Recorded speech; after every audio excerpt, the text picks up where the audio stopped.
It was a quiet Saturday night in Santa Monica when a strange 911 call came in. Panicked, cut off mid-sentence. Just a few minutes later, a neighbor heard loud noises from a nearby bungalow, like furniture being knocked over. But no one checked. No one knew what was really happening.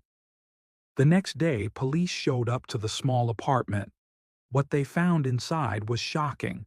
A young woman, full of dreams, was lying lifeless in her bedroom. The gas had been left on. A candle was still burning. But nothing looked forced or broken. So who had been there? What really happened that night? As investigators searched for answers, they uncovered a story filled with money, jealousy, and secrets. One that would leave everyone wondering if justice was ever truly served.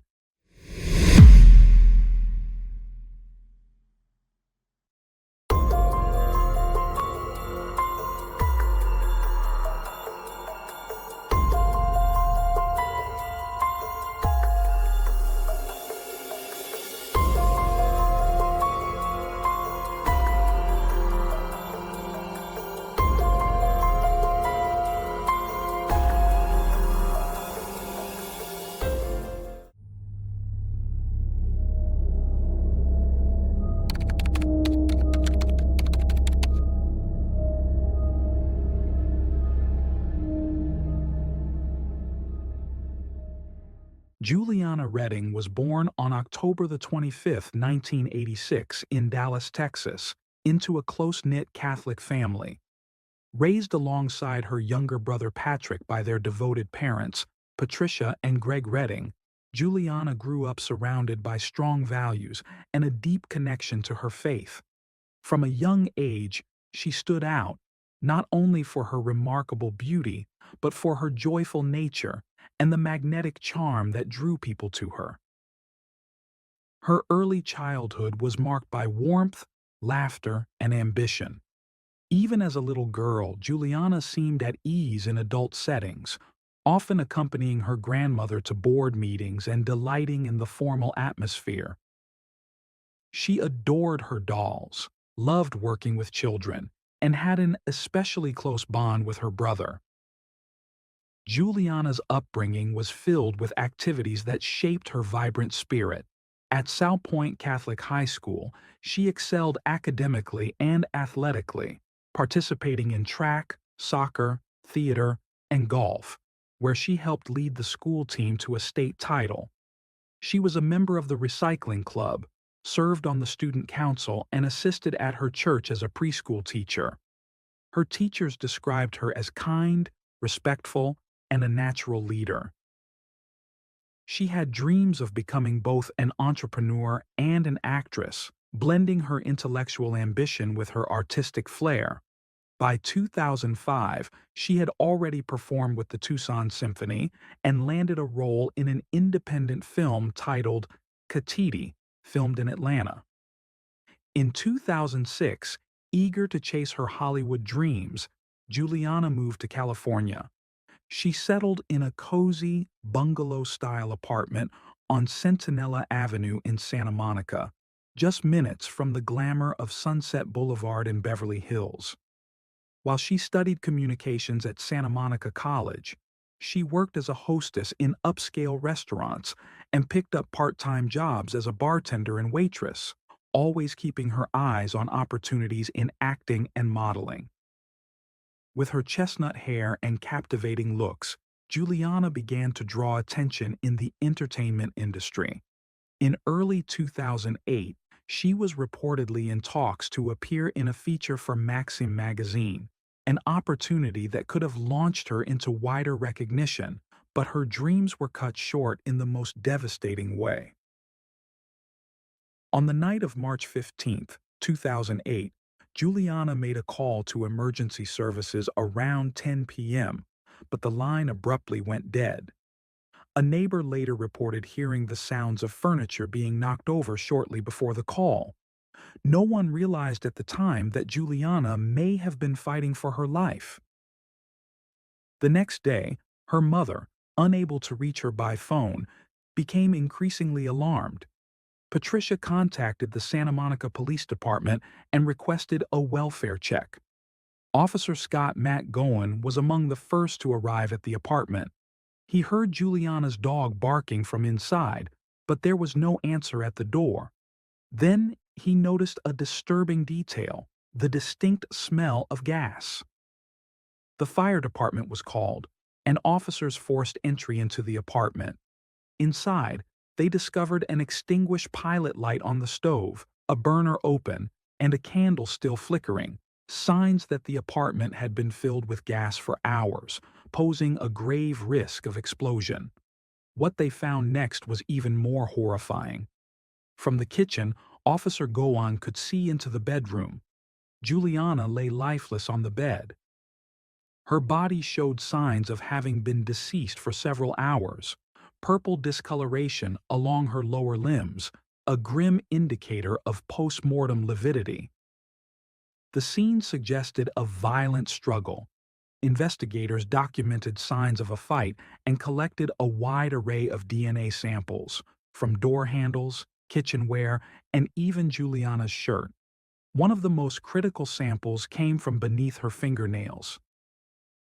Initially, speculation in the media suggested a blunt force trauma as the cause of death, but the Los Angeles County Coroner's Office later issued a correction. The cause of death would remain sealed, though the manner of death was confirmed to be homicide.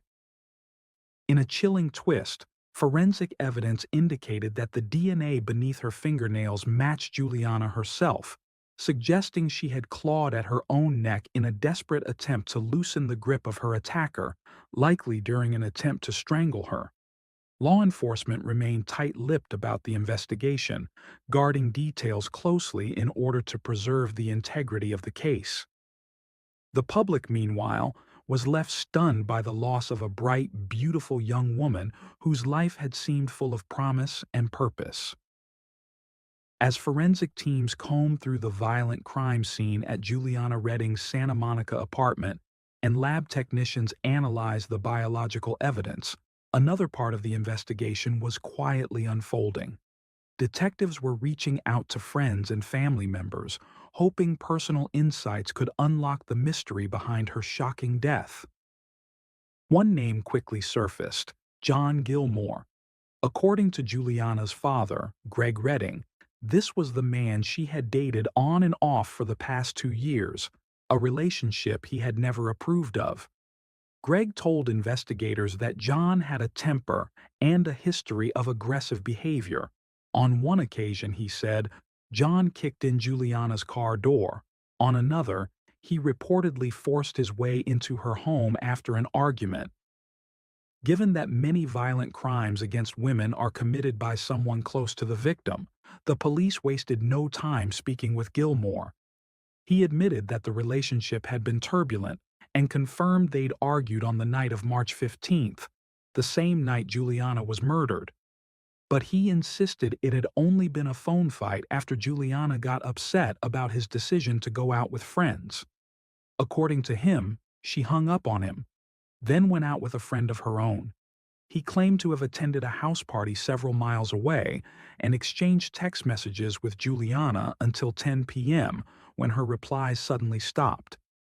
Gilmore stated that he went to Juliana's bungalow the next morning but left after getting no response. Through the security gate, he claimed to see a candle flickering inside. Though suspicion initially focused on him, Gilmore was soon cleared. Surveillance footage confirmed his presence at a store and 2 other locations that night. Several witnesses also placed him at a party during the critical time frame between 9:45 and 10:15 p.m. Moreover, forensic investigators had discovered something that shifted the focus entirely. The DNA found at the crime scene belonged to a woman. With this revelation, investigators began exploring whether someone close to Juliana might have been jealous or harbored resentment. Female acquaintances were questioned and DNA samples collected, but none matched. In the meantime, Juliana's family held a funeral mass on March 28th at the St. Thomas the Apostle Church in Tucson. Friends, Relatives and former classmates gathered to mourn a young woman who had lived her short life with purpose and joy. Those who knew her spoke not just of her beauty, but of her kindness, ambition, and spirited nature. Although it seemed the case was stalling, detectives were quietly delving deeper into Juliana's personal and professional connections. And that's when another key figure emerged. Dr. Munir Uwaida, a wealthy Lebanese-born surgeon nearly 20 years her senior. Munir had grown up in Beirut, the son of a prominent doctor, and by the time he met Juliana in 2007, he was living a lavish lifestyle in Los Angeles. The two met while Juliana was working as a hostess in a high-end restaurant. Struck by her presence, Munir offered her a job as an assistant at his medical clinic. She accepted, and soon their relationship became more than professional. Juliana moved into one of Munir's homes in Beverly Hills and began driving a white Range Rover he gave her. He showered her with luxury, watches, designer clothes, vacations, and even once offered to buy her a Lamborghini for her 21st birthday. Friends observed that Munir was infatuated, bordering on obsessed. He even discussed marriage. Munir also sought a professional alliance with Juliana's father, Greg, who was a pharmacist. He proposed launching a pharmaceutical business called Golden State Pharmaceuticals, with Greg as its director. But Juliana, still young and pursuing her own dreams in acting and school, eventually felt overwhelmed. She ended the relationship and moved into the Santa Monica bungalow, a space she could afford only with help from her father. Although the romance had ended, contact between Juliana and Munir did not. In fact, she had recently gone on a birthday trip to Las Vegas with him and some friends. However, the celebratory mood didn't last. Around that time, Greg informed Juliana that he had discovered something troubling. Munir was married and had 3 children in Lebanon. Feeling betrayed, Juliana broke off all contact. Despite personal tensions, the business negotiations between Munir and Greg continued until March 2008. But shortly before Juliana's death, Greg decided to pull out of the deal. His lawyers had concerns about the legality and structure of the company and sent a letter formally ending their involvement. According to their statement, the compensation Munir offered was enticing, but not worth the professional and ethical risks.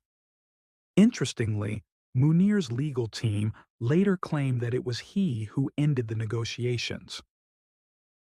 Just days after those negotiations fell apart, Juliana was found dead.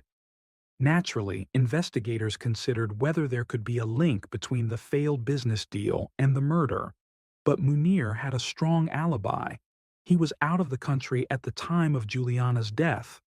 And crucially, the DNA found at the scene still pointed to a woman, not a man.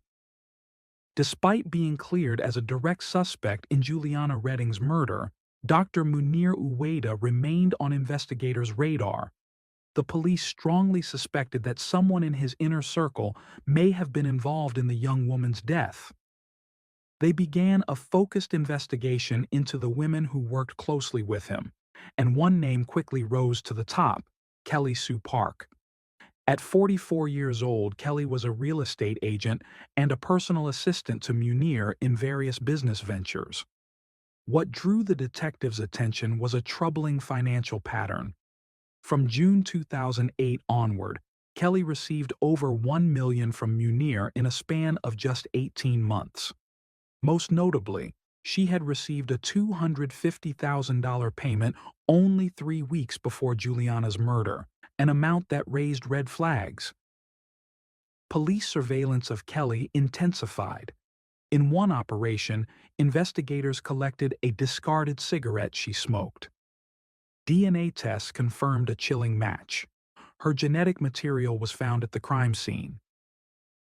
On June 17, 2010, more than 2 years after Juliana's death, authorities moved in. Kelly and her partner Ronnie, were arrested without incident in California. Although public records listed them as residents of Thousand Oaks, Kelly was transported to Los Angeles, where she appeared in court on June 21st.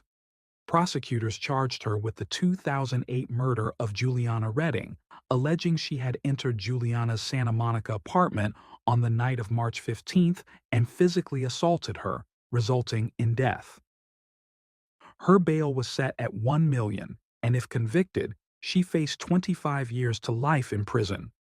Ronnie, though taken into custody, was released without charges. The media, long frustrated by the secrecy surrounding the case, soon uncovered another startling development.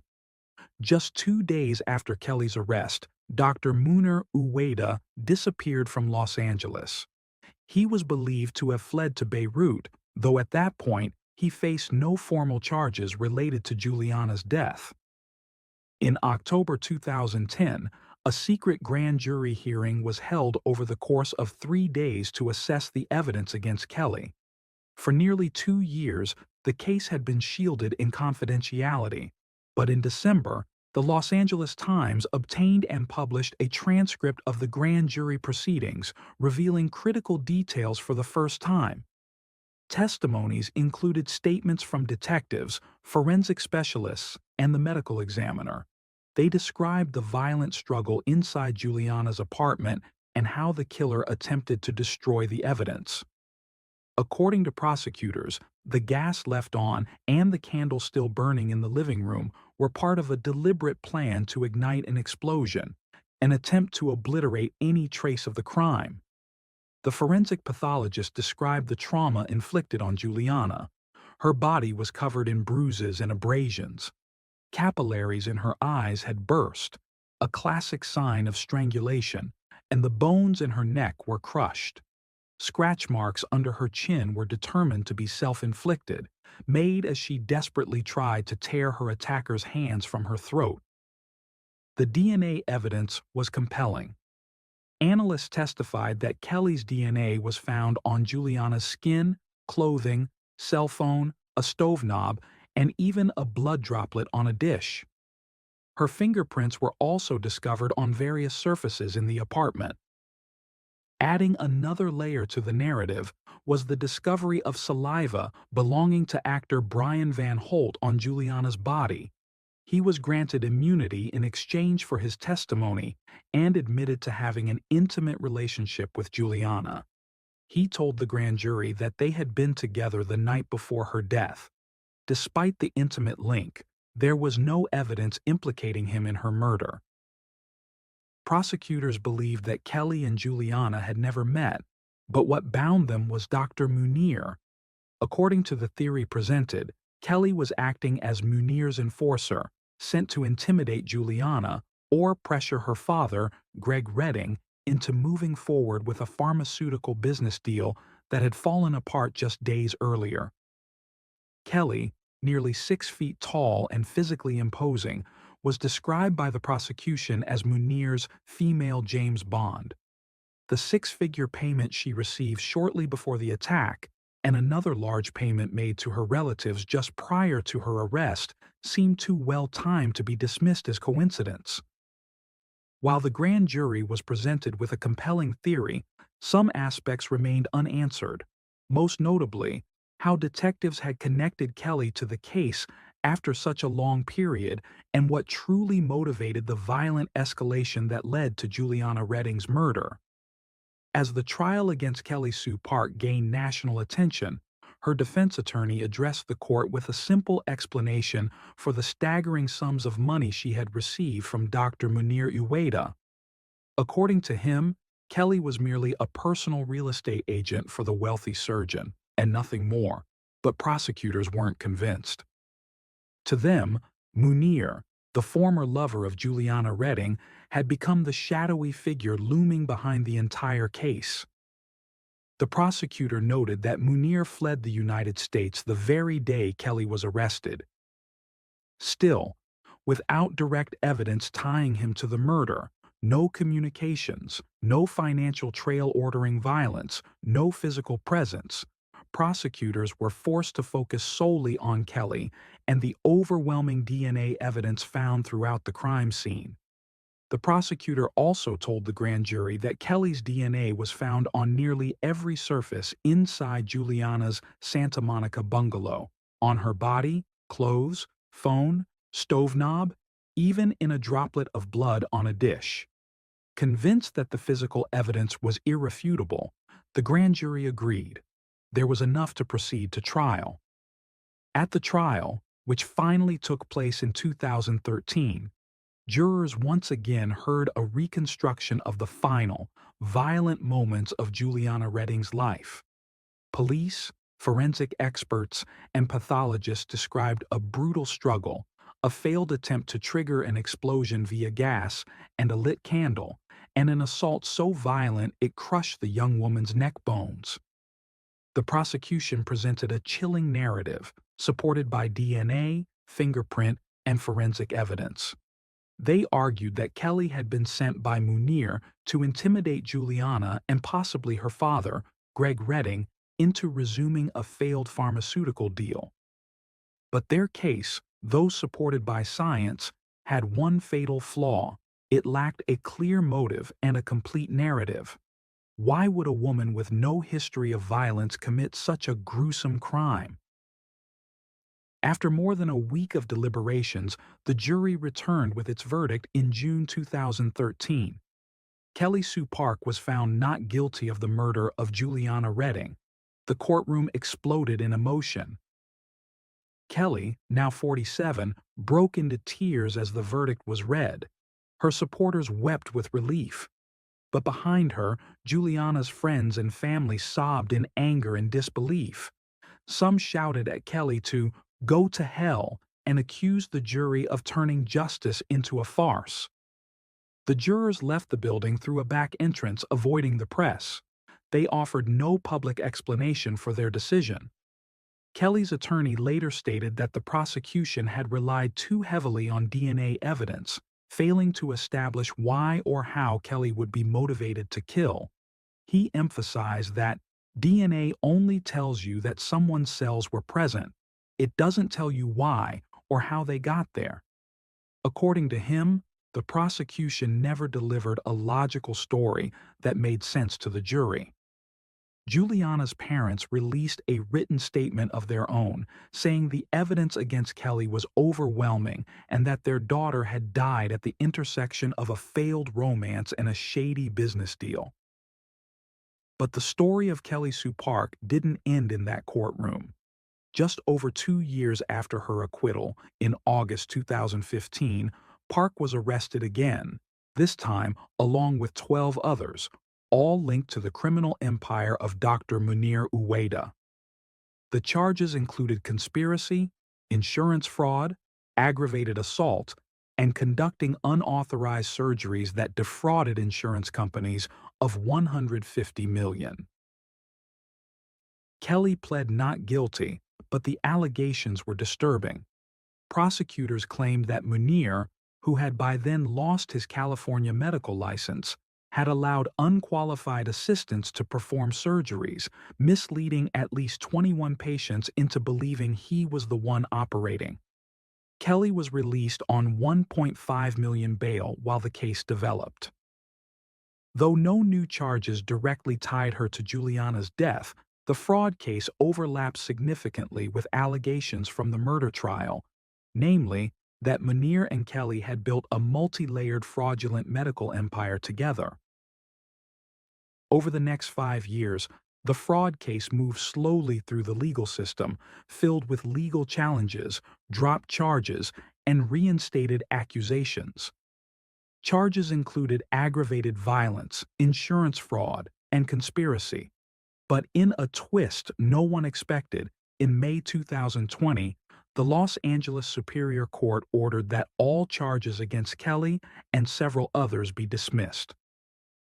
The reason was sealed, and the presiding judge, who had been overseeing the case since 2017, did not publicly explain his decision. For Juliana Redding's family, it was another bitter blow. More than a decade after her death, No one had been held accountable. Her mother, Patricia, an artist who had passed her creativity on to Juliana, found solace in painting. Through art, she tried to reconnect with her daughter's spirit, keeping her memory alive in colors and brushstrokes. Though justice in the legal sense remained elusive, the story of Juliana Redding continues to echo as a chilling example of how ambition, obsession, and money can converge in the darkest of ways, and how sometimes the truth is never enough to convict.